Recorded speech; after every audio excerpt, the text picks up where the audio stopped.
This is our second weekly tech roundup, and if you've been tracking the headlines from April 5th to the 11th, that background noise we talked about last week just got significantly louder. But while the rest of the world is busy debating which AI bot writes better poetry, you and I are going to look at the tectonic plates shifting beneath your office floor. Most news outlets report on the tools. I am here to report on your territory. This week, three massive signals, Bolt, Meta, and KreditBee, just shattered the AI as a productivity tool narrative. We have officially moved past the era of AI experimentation and entered the era of structural AI realism. Today, we're going deep.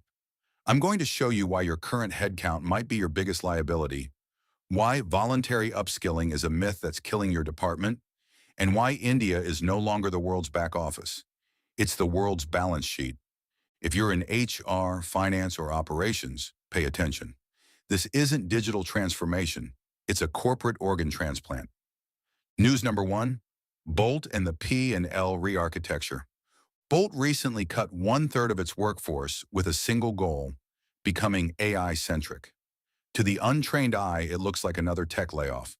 To a strategist, it's a P&L re-architecture. They are moving from a variable labor model to a fixed tech asset model. They aren't trying to do more with less. They are doing everything differently. Why does this work? It's the sunk cost fallacy meeting operational friction. Most companies keep people because they've already invested in training them. But labor has linear scalability. To grow 10 times, you usually need 10 times the management and 10 times the meetings. AI has exponential scalability. By cutting 30%, Bolt is removing the human middleware that slows down decision-making. In 2026, headcount is a drag on your valuation. Software is an appreciator. The real-world example. Think of a major Indian IT services GCC. Traditionally, if they get a new contract, the finance head calculates, we need 200 new engineers. That's linear thinking. An AI native finance head says, we don't need engineers. We need to buy the compute power to automate the delivery, overseen by 5 architects. The goal isn't a 10% productivity gain for 200 people. It's a 100% elimination of those 200 roles in favor of a proprietary algorithm. Bolt isn't shrinking. They are hardening. News number two, Meta and the end of choice architecture. Meta just issued a mandate. Engineers are being forcibly moved from legacy projects into applied AI. No choice. No, if you're interested. This is the death of choice architecture in change management. Why is Zuckerberg being so aggressive? Because of status quo bias. Humans, even elite engineers, naturally gravitate toward what they are already good at. If you make AI training optional, your best people, who are already busy, will ignore it. By making it mandatory, Meta is solving the diffusion of innovation problem. They are creating cognitive dissonance. Either you become an AI native engineer, or you no longer have a path at the company. You cannot nudge a workforce into a revolution. You have to bridge the burning platform.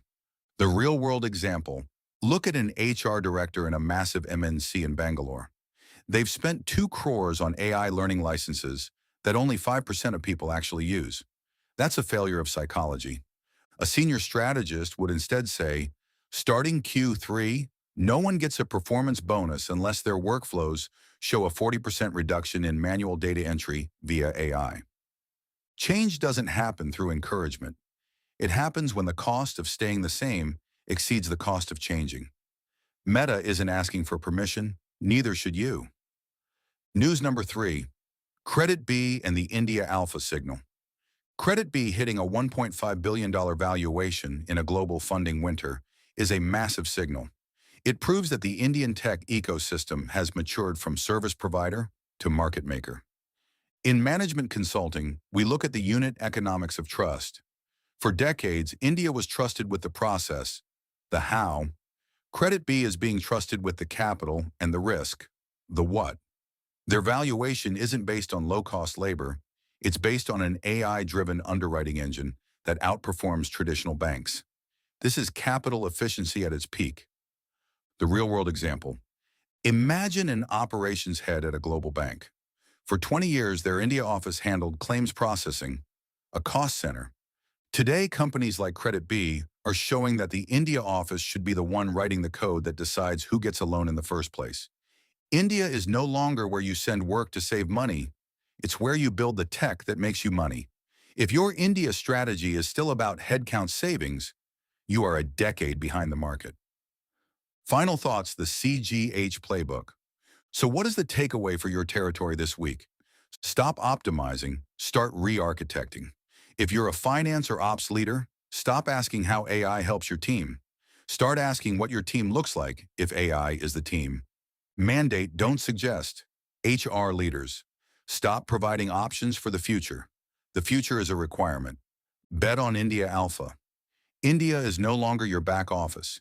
It's your R&D engine. This is the shift from digital to cognitive business. If this deep dive gave you that aha moment you've been looking for, share this with one person in your leadership team who is still stuck in tool thinking. And if you want to stay ahead of the curve, hit that subscribe button and join the Corporate Growth Hacks community. We don't do fluff here. We do strategy. I'll see you in the next one.